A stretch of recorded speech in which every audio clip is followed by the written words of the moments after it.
I'm Amna Nawaz on the NewsHour.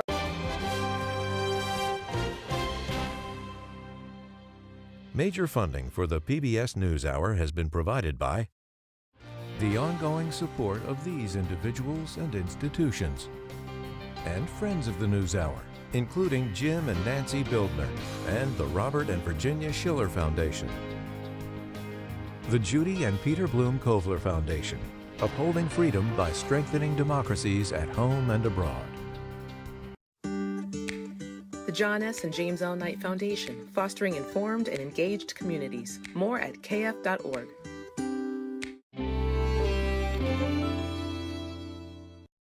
And with the ongoing support of these individuals and institutions.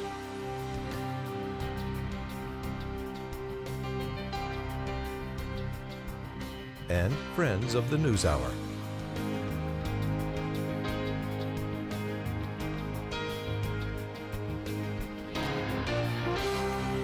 This program was made possible by the Corporation for Public Broadcasting and by contributions to your PBS station from viewers like you. Thank you. Welcome to the NewsHour. After facing off earlier this week on a Philadelphia debate stage and standing together in New York for the September 11th anniversary, former President Donald Trump and Vice President Kamala Harris are on opposite ends of the country today. Harris is focusing her energy on speaking to Pennsylvania voters tonight, while Trump spoke to reporters at his golf club on the California coast. There, the former president escalated his attacks on Haitian immigrants in Springfield, Ohio. Laura Barone Lopez has this report. It was the single biggest. Outside of Los Angeles today, former President Trump railed against California Governor Gavin Newsom, claimed President Joe Biden hates Kamala Harris, and attacked ABC for fact-checking him at the debate. I was right about the crime stats going way up. The fact is the FBI didn't report them because the new numbers were just released, and you'll see the kind of numbers that we're talking about went not only up, but up at record levels like nobody's seen before. And Trump continued to target the Haitian immigrant community in Springfield, Ohio. In Springfield, Ohio, 20,000 illegal Haitian migrants have descended upon a town of 58,000 people, destroying their way of life. The Republican nominee for president has repeatedly attacked Haitians this week, lying about them eating pets. Recording of 911 calls even show residents are reporting that the migrants are walking off with the town's geese. They take in the geese. You know where the geese are? In the park, in the lake. And even walking off with their pets. My dog's been taken. My dog's been stolen. This can only happen. These people are the worst. I'm telling you. Yesterday, a bomb threat prompted the Springfield City Hall to evacuate. And today, 2 elementary schools and a middle school face the same threats, prompting evacuations and closures.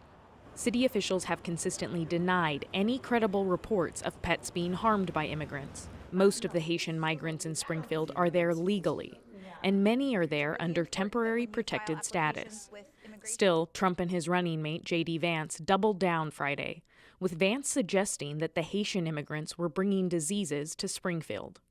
On the South Lawn of the White House today, President Biden condemned the attacks on the Haitians in Springfield. Simply wrong. There's no place in America. This has to stop.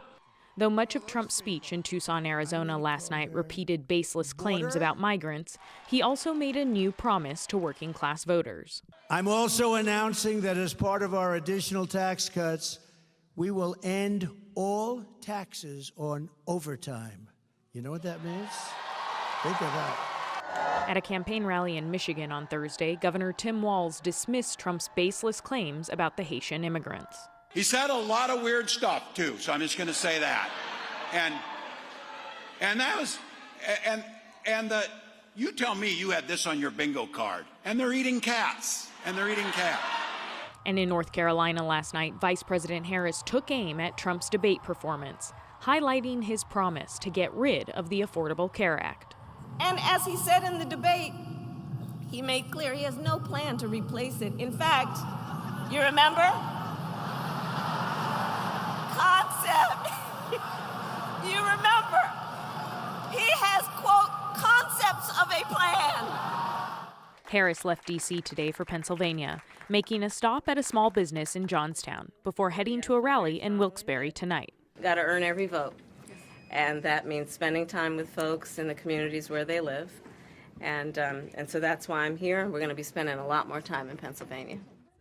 And Laura is here with us in studio alongside Lisa Desjardins. So Laura, when the vice president says we have to earn every vote, what does that look like for the Harris campaign in this post-debate phase? Well, the Harris campaign says that they are in a, quote, more aggressive phase of the campaign since the debate. They've launched 3 new ads since the debate, all highlighting exchanges in that debate, including ones on abortion, as well as Harris saying that she wants to represent all Americans. They're also doing more targeted interviews, Jeff.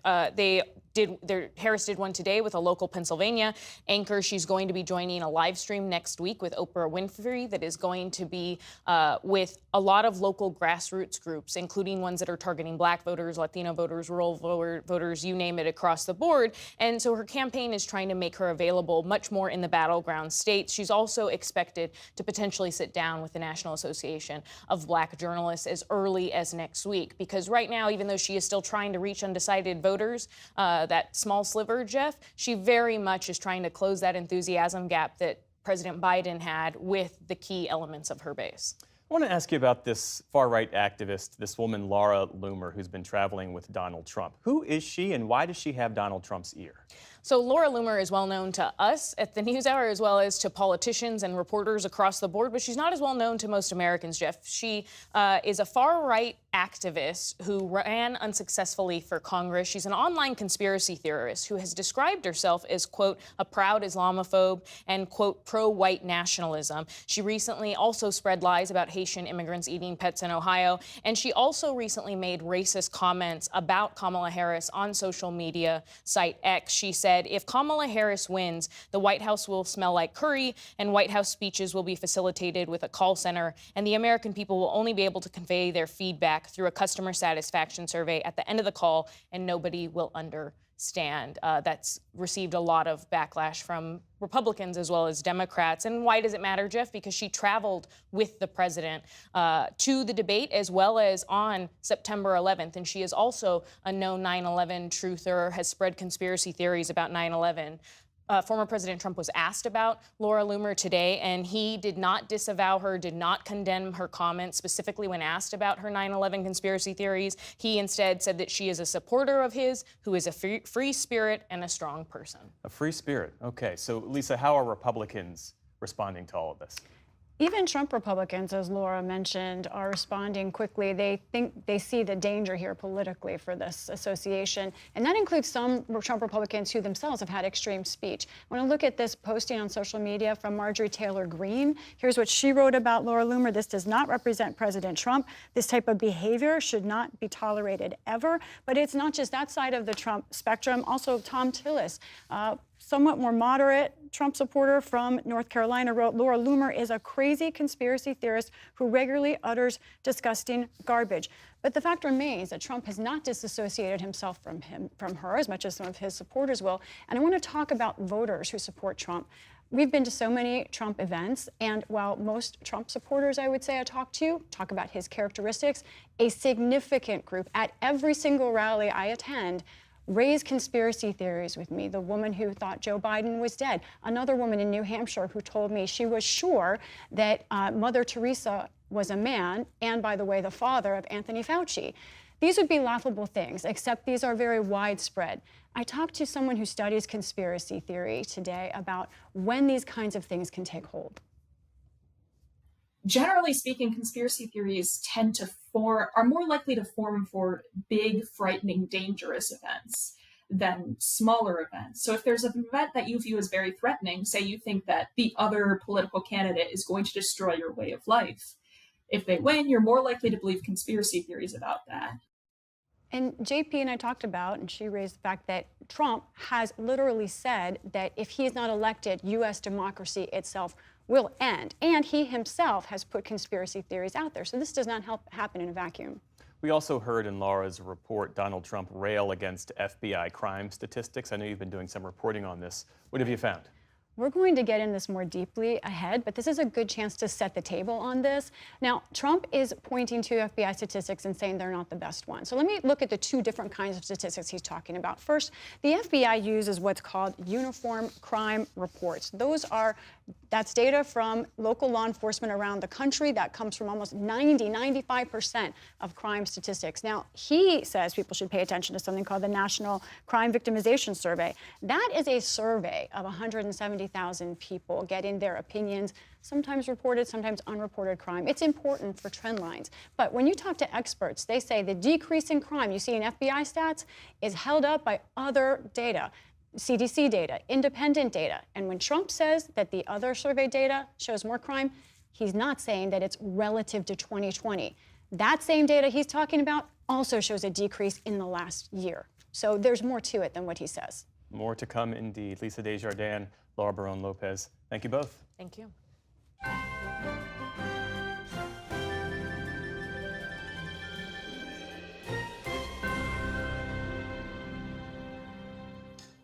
I'm Stephanie Tsai with NewsHour West. Here are the latest headlines.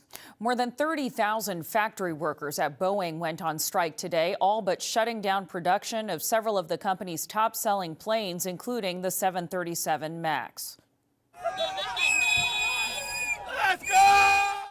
They hit the picket lines before sunrise in Washington state, home to Boeing's largest workforce. Union members there overwhelmingly rejected a contract that would have increased wages by 25%, far short of the 40% they wanted. This is about respect. This is about addressing the past. And this is about fighting for our future. Boeing has to stop breaking the law, has to bargain in good faith, and we will be back at the table whenever we can get there to drive forward on the issues that our members say are important.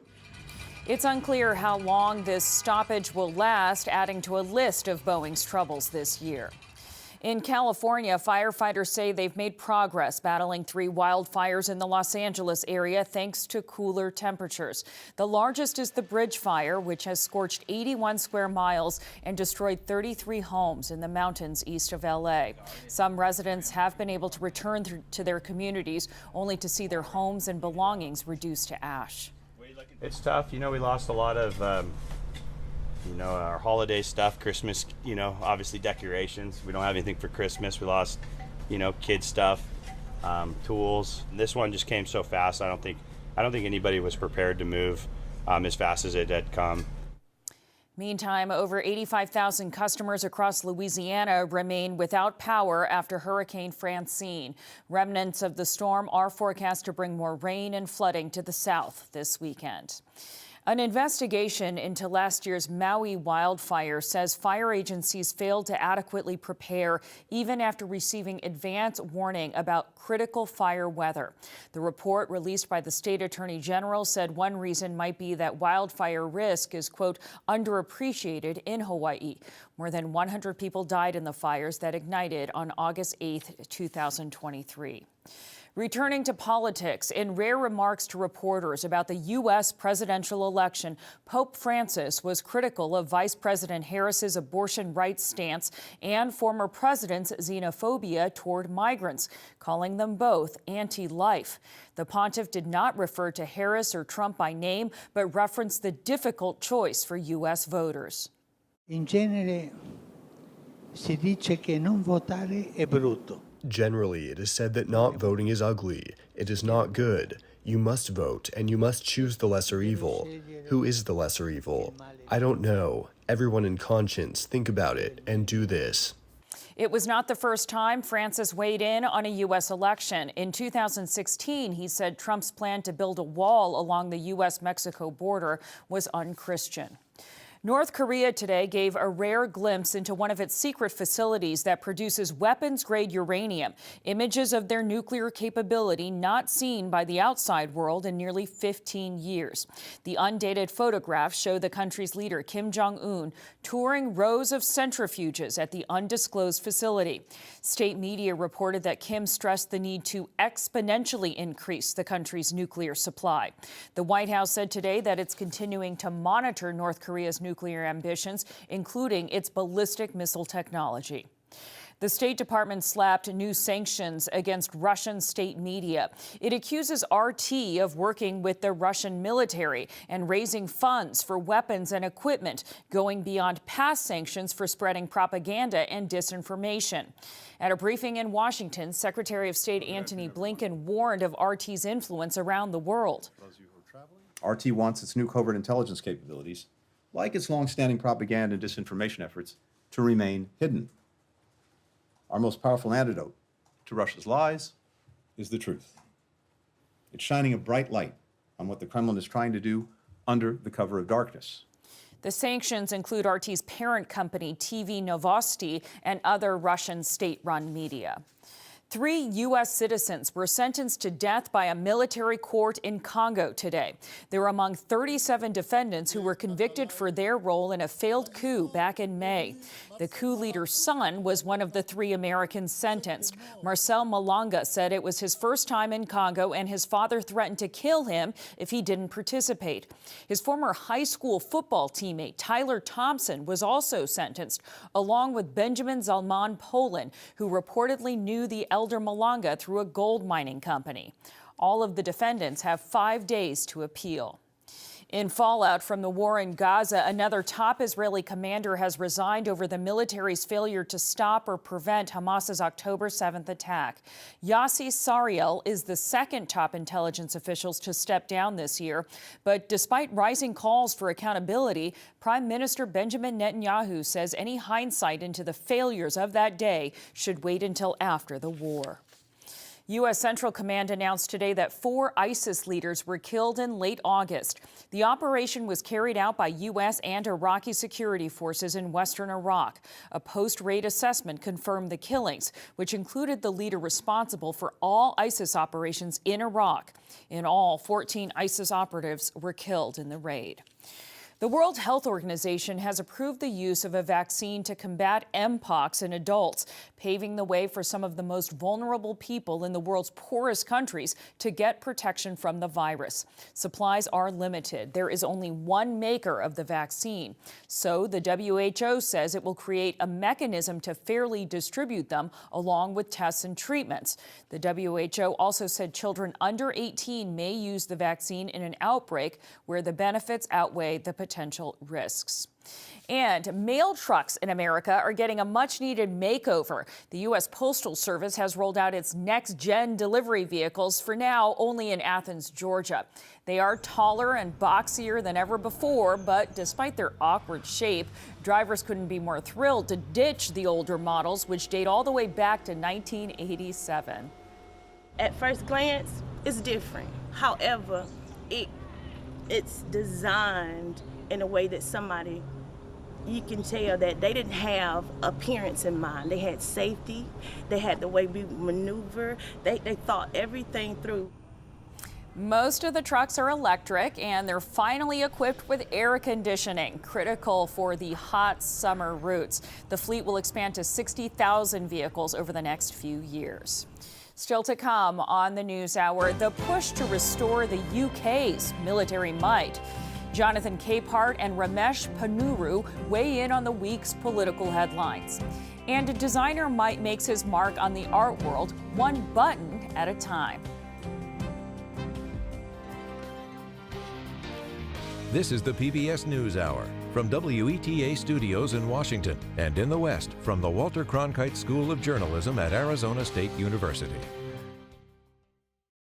Today, the leaders of Ukraine's 2 most important allies are meeting in Washington. President Biden and British Prime Minister Keir Starmer have many topics on their agenda, but there is particular attention on coordinating support for Ukraine and allowing Kyiv to use American and British long-range missiles to hit targets deep inside Russia. Nick Schifrin is here following that story. So, Nick, how are the U.S. and the U.K. trying to coordinate their overall strategy for Ukraine? Jeff, Ukraine and its partners have a strategic goal to try and convince Russian President Vladimir Putin that Ukraine and its soldiers can outlast Putin, can outlast Russia, and with the help of Western weapons, inflict massive casualties on Russia's military on the battlefield. And today in the White House, President Biden said the U.S. and the UK were, quote, working together to ensure Putin doesn't win.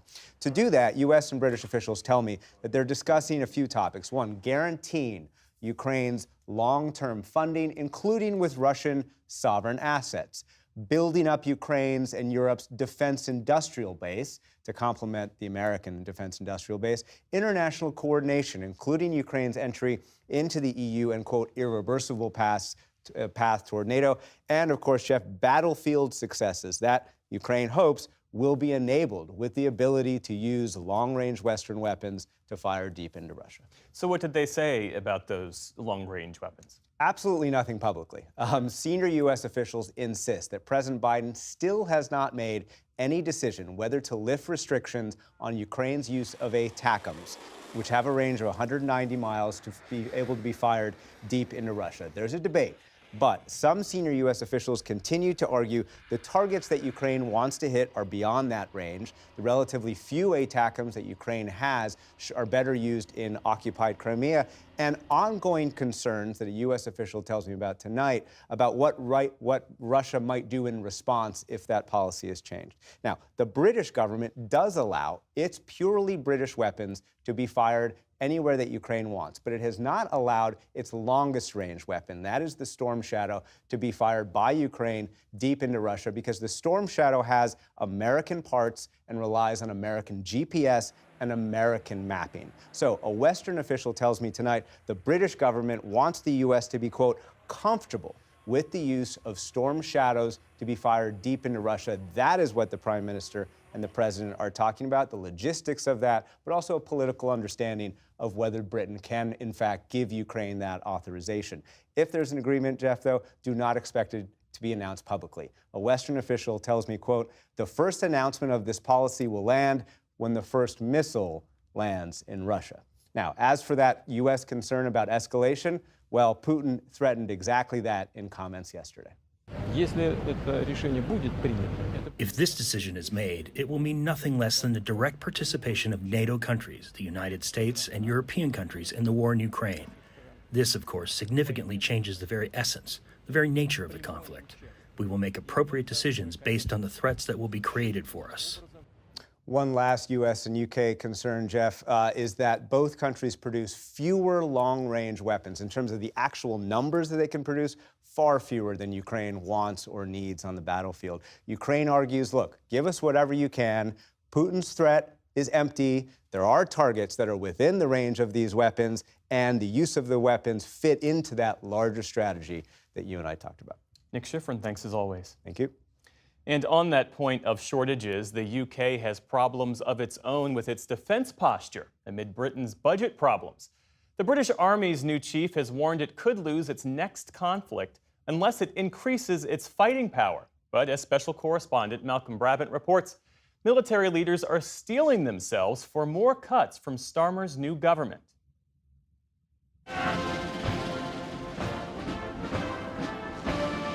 When it comes to ceremonial duties, British forces are arguably the best in the world.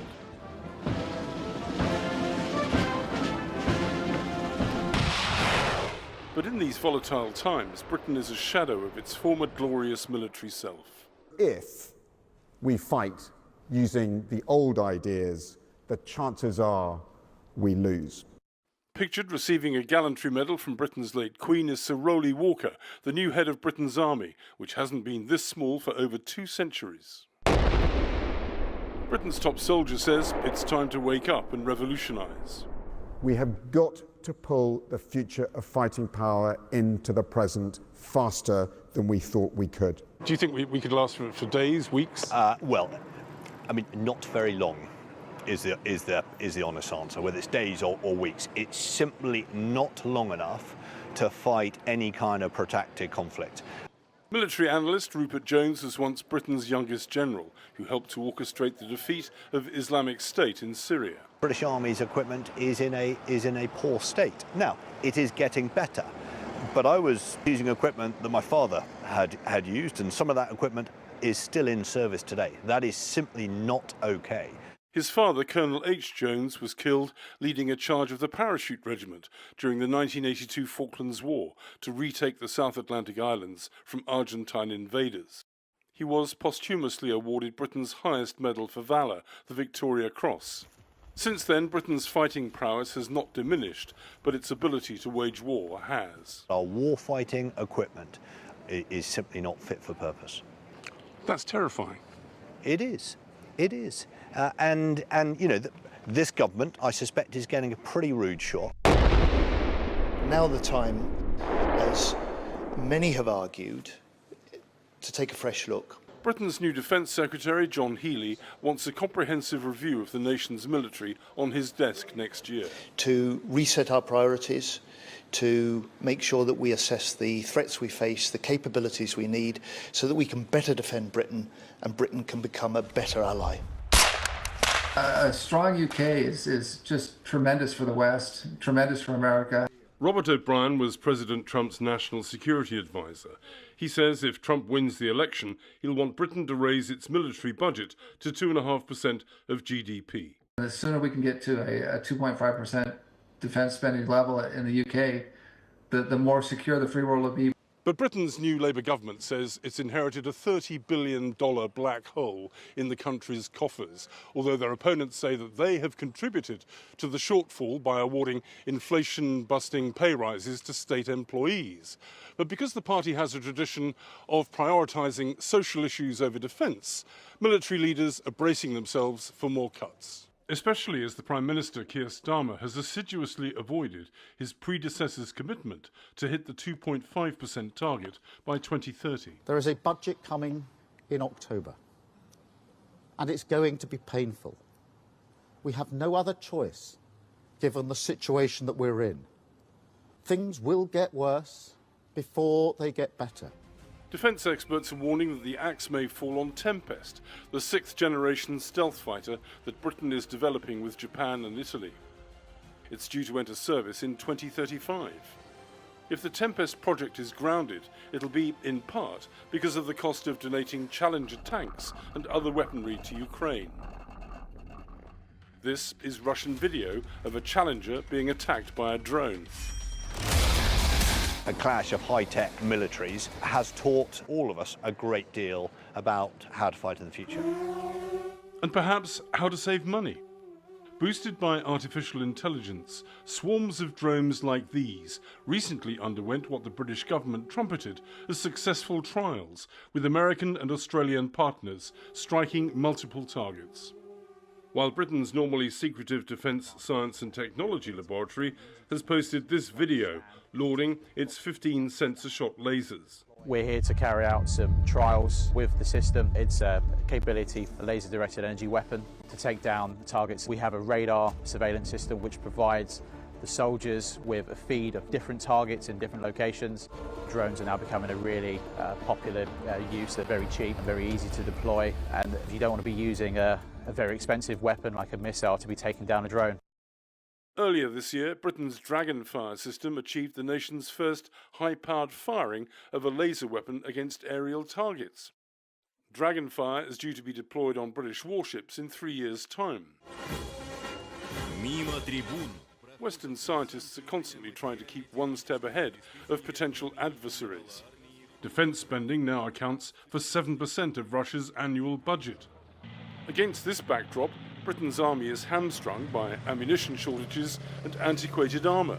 Its top general says the army must double its fighting power within 3 years, by which time the nation must be prepared for war. If we can double and then triple our fighting power, any British land force will be able to destroy an enemy force at least 3 times its size and keep on doing that.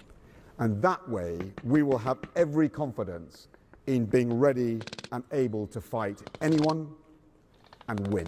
Do you think people are sleepwalking into the next war? No, I'm no believer in inevitability. I think it's absolutely right that security experts, defence experts keep us honest and warn us of the threats that we face. You know, what defence is there to do fundamentally is to deter adversaries. The stronger we are, the stronger the deterrence, the less likely there is to be a war. But all the indications are that the government will override the generals, despite warnings that political short-termism is a gamble in an ever-dangerous world. For the PBS NewsHour, I'm Malcolm Brabant in southern England.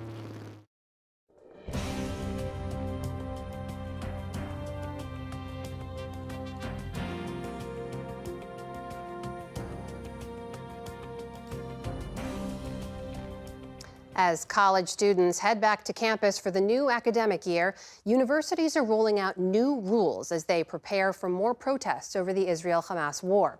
In many cases, there's a wide range of new restrictions. Jeffrey Brown has our look at how college leaders and some students are navigating this moment. At Columbia University in New York, one flashpoint for last spring's campus turmoil, long lines formed outside the gates as classes began. Students and staff presented a campus ID to enter, guests had to register ahead of time, and access was limited to a handful of entry points. Senior Isabella Ramirez is editor-in-chief of the Columbia Daily Spectator. It's a really interesting atmosphere to sort of enter campus with gates locked, sort of screenings at every single entry point that you're entering. Amid protests last spring, at least 200 people were arrested or detained here. And in August, President Manoush Shafiq resigned following months of pressure and criticism from Congress as well as Jewish and pro-Palestinian student groups and faculty.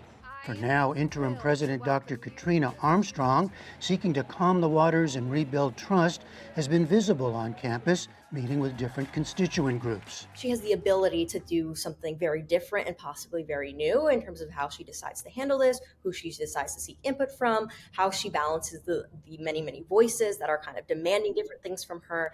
I'm curious how, protesters will receive Armstrong. It's a dynamic at play around the country as administrators seek to avoid a repeat of the spring, when more than 3,000 people were arrested or detained on campuses, including students and protesters not affiliated with universities.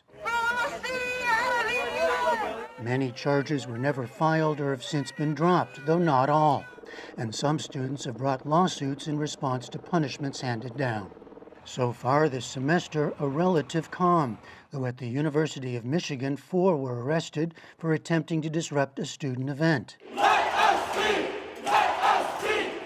And as classes began at Cornell, some 150 pro-Palestinians protested. With the summer to take stock, colleges have implemented a variety of policies: tighter security, limiting the duration of and designated areas for protests, and notably banning encampments, a step taken by the entire University of California system.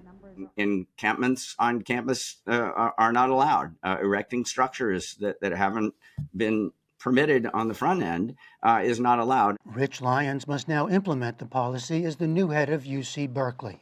And we're going to be much firmer about this is completely supported free speech. And when you go into this category, it is in fact either sometimes unlawful and sometimes against our rules. And we need to manage that more effectively than we did last year. You need to manage it more effectively, meaning better understanding of the rules, more compliance with the rules? What do you mean? I think better understanding of the rules is part of it.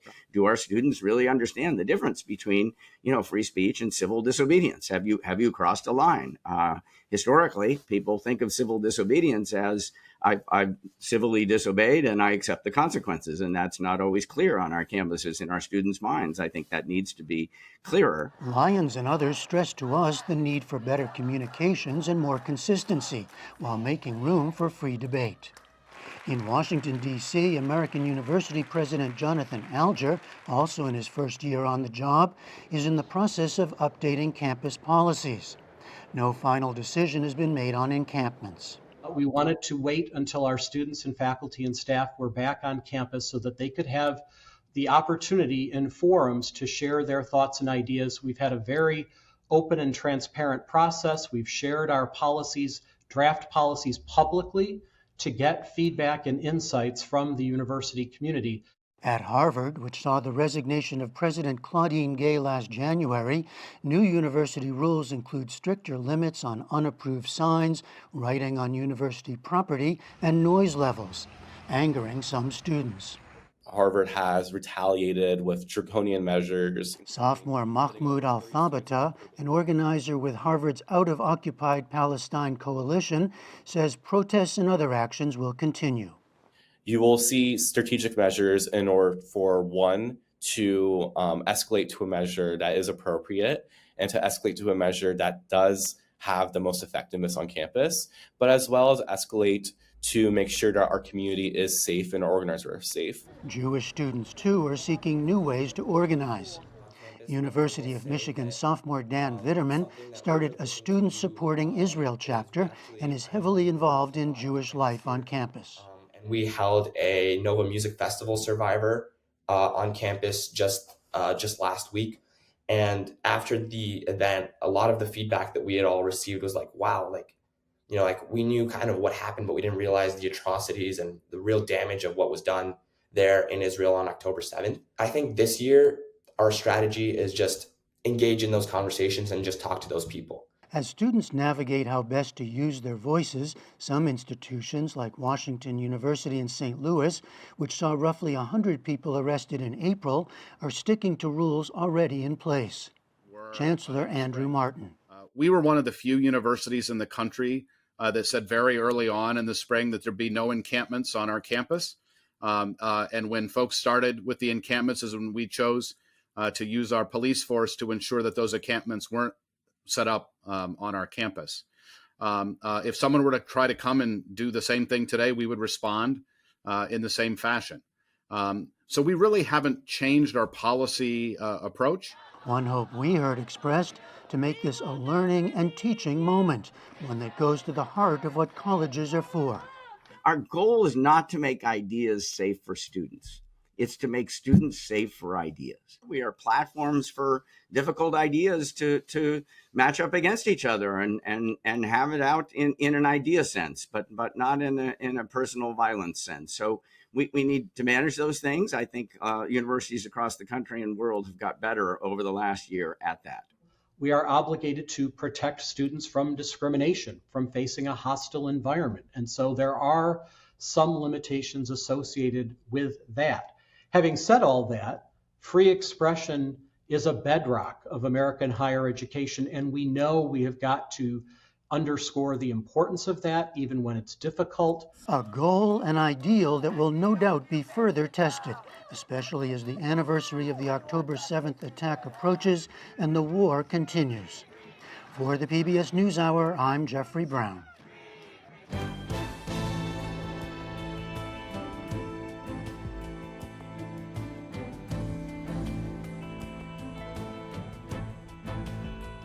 The presidential debate marks a major moment in the race for the White House, and Donald Trump comes under scrutiny for conspiracy theories. On that and more of the week's news, we turn to the analysis of Capehart and Panuru. That's Jonathan Capehart, associate editor for The Washington Post, and Ramesh Panuru, editor for National Review. David Brooks is away. Great to have you both here. Thanks. So 3 days after that first debate between Vice President Harris, former President Trump, there's only one poll that we've seen so far conducted in the days after. It gives us a limited view of the impact. So now we see Vice President Harris up with 47% to Trump's 42% nationally in the latest Reuters Ipsos poll. Jonathan, it's hard to say just yet what the impact of the debate will be. We hope there'll be more polls coming up soon, but the Harris campaign clearly feels good about what happened. I guess the question is, did she do enough in the debate to answer questions that voters had about who she is as a leader and her policies? Well, for being honest, yes and no. And the Harris campaign should be excited about where things are. They went into the debate with the momentum at their back, and her performance arguably was superb. And on the one hand, she answered questions that people had because Donald Trump and Republicans spent a lot of time degrading her, questioning her intelligence, questioning her abilities, questioning her accomplishments, downplaying the fact that she's run for elective office citywide in San Francisco, statewide in California, statewide for AG and Senate, and nationwide as vice president. And she showed up on that stage, and as we say, she showed up and she showed out, and showed that she was able to more than handle the debate, the man across from her, and to run the country. and this is, I think, the fault of debates these days. Anyone who was expecting a deep dive in policy at this debate had their expectation. They had the wrong expectations. 2016, Hillary Clinton was blasted, criticized by a lot of people for having too many plans, too many policies. And now people are criticizing Kamala Harris, Vice President Harris, for not having enough plans. But if you watch her rallies, as I have done, I watched both of their rallies, I know she said in the debate the opportunity economy, and some people said, well, she didn't say what that was. She's been talking about it on the campaign trail for weeks now. Ramesh, we knew going in that she was going to try to goad Donald Trump into reacting. She did. He went for it time and again on crowd size, on immigration, topic after topic. That worried a lot of Republicans I talked to. Did it worry you? Well, I think that it worried a lot of the people around Donald Trump. And he was, of course, on notice that that was going to happen. But he appears to be just congenitally incapable of resisting taking the bait. And I suspect that one of the reasons that some of the people around him are probably all right with the idea that he's not going to do another one is that he would follow the exact same pattern if he had that debate again. So she had flaws as a debater, but he had something more like a meltdown. It may not show up in the polls because I think this is going to be a tight race all the way through. But there's no question who did better and who did worse in that debate. So you don't believe it'll show up in the polls? Do you think that debate will have any impact on his support? I think that anything that happens in this race is going to have a small effect on the overall numbers, but that could still be a big effect in terms of the percentage of undecided voters that are still out there, because this is trench warfare, and it's, I think, going to stay that way through the end of the election. You agree with that, Jonathan? And do you think they should debate again? Absolutely. Well, you. Do you think? Yeah, I want them to debate again. And look, as an American, I would like for them to debate again. And I would like for that next debate to actually be focused on policy. But as Ramesh just pointed out, Donald Trump is congenitally incapable of not dealing in grievance. And one of the great things Vice President Harris did on that debate stage was she threw out the bait, he took it, he threw some stuff back, she pivoted and talked about what she wanted to do. And I would like another debate between the two of them so we can talk about things like, okay, you both say you want to no longer tax tips. How's that going to work? Today he's talking about no more taxes on overtime. I'm sorry, really? Or how about let's talk about his tariffs plan? Have her explain more about the opportunity economy and how you're going to pay for it. But that ain't ever going to happen. Well, let's talk about the other big story Lisa and Laura were reporting on earlier as well, and that is Mr. Trump and Mr. Vance's repeated remarks about the population, the Haitian immigrant population in Springfield, Ohio, repeating lies about the population there, and that's now led to real threats against people in the community, bomb threats, schools being evacuated. Also paired with his association with a woman named Laura Loomer, who traffics in racism like this online, recently tweeting that the White House will smell like curry if Kamala Harris was elected, also echoing messages of white supremacists talking about great replacement theory. Jonathan, this is not a secret meeting that Mr. Trump is having with someone at Mar-a-Lago. She's traveling with him. What message does that send? It's an ugly message. It's a reprehensible message. I want to take folks back to 2008 when Barack Obama was about to announce his candidacy for the presidency, and tapes came out from sermons from his former pastor, Jeremiah Wright, caused a firestorm in his campaign, pushed him to give one of the best political speeches in American history and the best speech on race in the country. To save his campaign, he was being roundly criticized. 2008. Here we are in 2024, and a former president and current presidential nominee is flying around with a conspiracy theorist after folks know what she has said and what she has done. Could you imagine if Jeremiah Wright had gotten off of Barack Obama's plane days and weeks after those sermons came out? You can't imagine it because it would not have happened, and it did not happen. It is reprehensible and shameful that Republicans are not demanding of Donald Trump what, quite frankly, the nation demanded of Barack Obama in 2008. Donald Trump should be held accountable. He should be held to account for associating himself with this person. And if he doesn't want to, If he wants to embrace and literally rhetorically embrace her, then do that. But I think Republicans need to step out and loudly condemn him for what he's doing. It's horrible for their party, but it's even more damaging for this country. Ramesh, what's your take on this? Well, she has come under some pretty severe criticism from even Marjorie Taylor Greene, who is herself a firebrand. And Marjorie Taylor Greene said that Loomer does not speak for Trump, does not speak for MAGA, does not speak for the Republican Party. Well, if Trump believes that, he can say that, and he hasn't. What he's said so far is simply that he disagreed with her statement, presumably the racist one about curry, which, by the way, smells great. And what he didn't say was anything like, this is disgusting, I had no idea she was this kind of person. He doesn't care about that sort of thing. As long as she supports him, that makes her a good person in his eyes. Ian, we've heard, as you mentioned, Marjorie Taylor Greene saying this doesn't represent the party, but Donald Trump is the leader of the party. He is their presidential nominee, and we haven't heard a lot of outcry from other Republicans.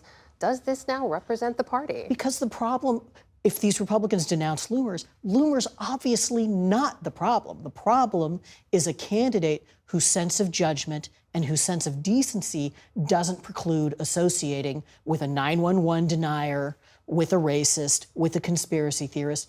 As long as she supports him, he thinks that that's fine. So the relevant trend here worth digging into is this yawning gender gap I've been keeping an eye on. It's 18 points between the candidates by one measure. That's larger than it was in 2020, larger than it was in 2016. We know women vote in larger numbers than men in presidential elections, on top of the Taylor Swift endorsement. I'm just working that in here. Is there anything that either of you see changing that would close that gap? Jonathan? I wonder how much the fear-mongering that Donald Trump is engaging in will pull some of these women back. And I want to be clear about something. There's always been a gender gap, but a lot of it has been driven by the fact that Black women, African-American women, have been solidly in the camp of Democrats. The fact that the gender gap is widening says to me that white women are moving in the Harris direction. Whether they stay there is another thing. And one data point that everyone should keep in mind, remember, no Democrat running for president has won a majority of the white vote since 1964. Young Hispanic men, young African-American men have also shown some signs of being more open to Trump. That's also expanding the gender gap. One other thing to watch in this is what happens with married women and married men versus single women and single men, because that's another gap, a marriage gap. With married women in 2020, they narrowly went for Trump. Is that going to happen again, or are they going to be turned off by him? 30 seconds left. Do you see anything coming from former President Trump that speaks to that demographic right now? I think that it is very hard to ascertain what Trump's strategy is at the moment. The thing that he needed to do at the debate, for example, was define her, and he was too busy talking about himself to do that. Ramesh Ponnuru, Jonathan Capehart, great to have you both here. Thank you so much. Thanks, Anna. And we'll have much more coverage of the presidential race online, including a conversation with two linguists about what Trump and Harris's respective speaking styles say about them as candidates.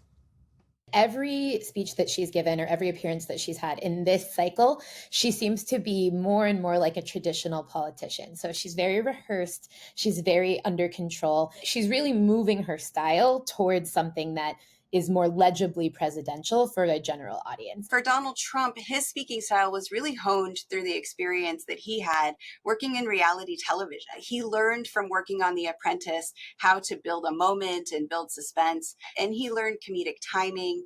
Through his rallies, he has certainly learned how to interact with the crowd. He spends a lot of time cultivating his style. You can find that full conversation on our YouTube page.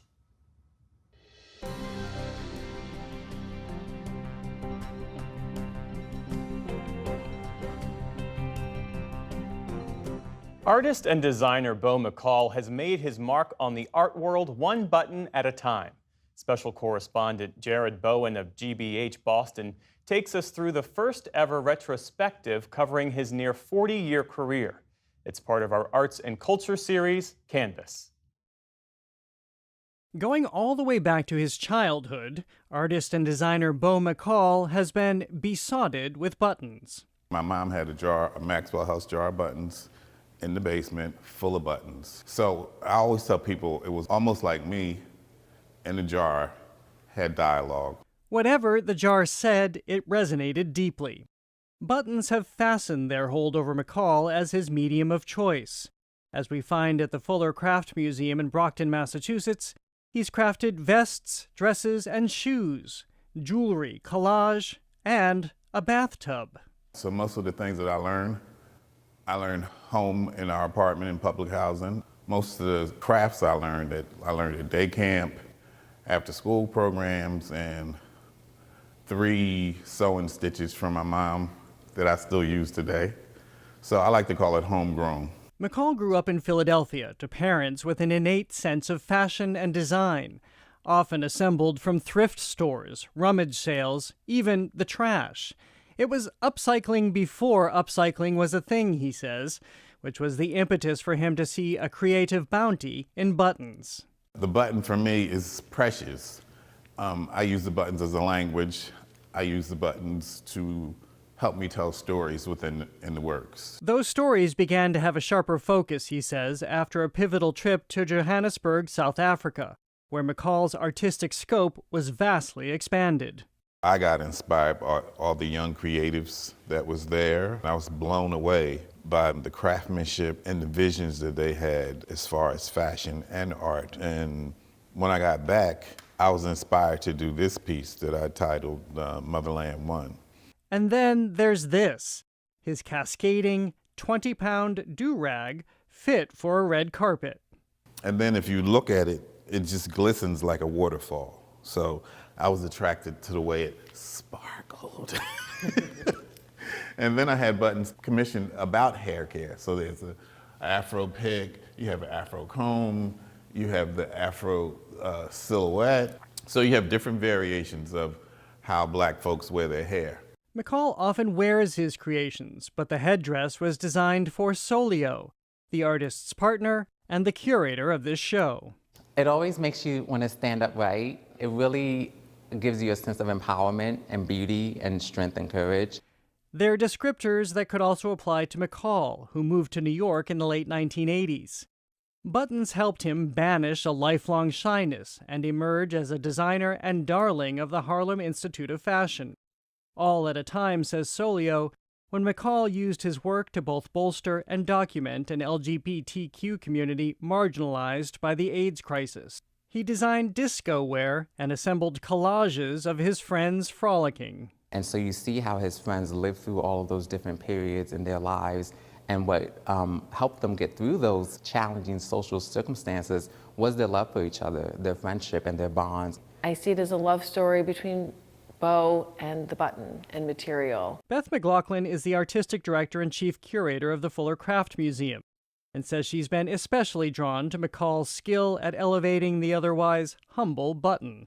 And I think in contemporary craft in particular, our whole field is based on this notion of skilled making and really taking these materials that we live with every day, that we touch every day, and transforming them into works of art. A significant percentage of those buttons, by the way, have been entrusted to McCall over the years. While some are especially sourced, the best ones, he says, have a telltale sign of their rich history. They smell like mildew. Most of the time, they've been sitting in somebody's house, in somebody's basement, in a jar somewhere, in the blue cookie tin or the old cigar box. And they've probably been around for years. Those were buttons when people really focus on the creativity in the button itself. So that gets me excited. For the PBS NewsHour, I'm Jared Bowen in Brockton, Massachusetts.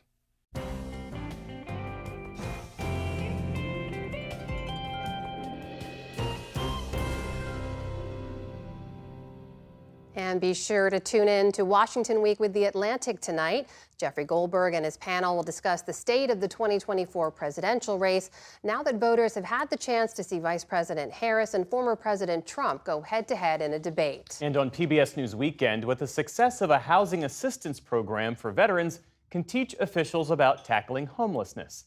And that is the NewsHour for tonight. I'm Jeff Bennett. And I'm Amna Nawaz. On behalf of the entire NewsHour team, thank you for joining us and have a great weekend. Major funding for the PBS NewsHour has been provided by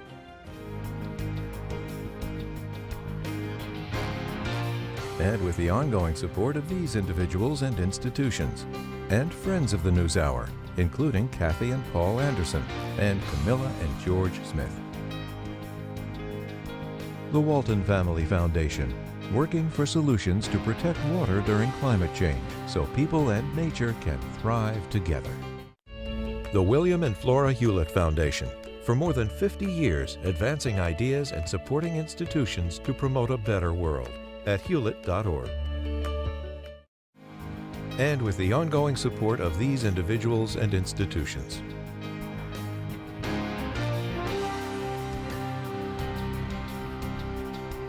And friends of the NewsHour.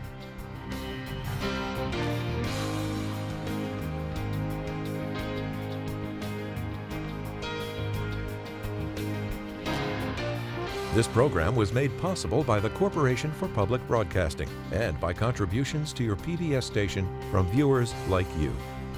Thank you.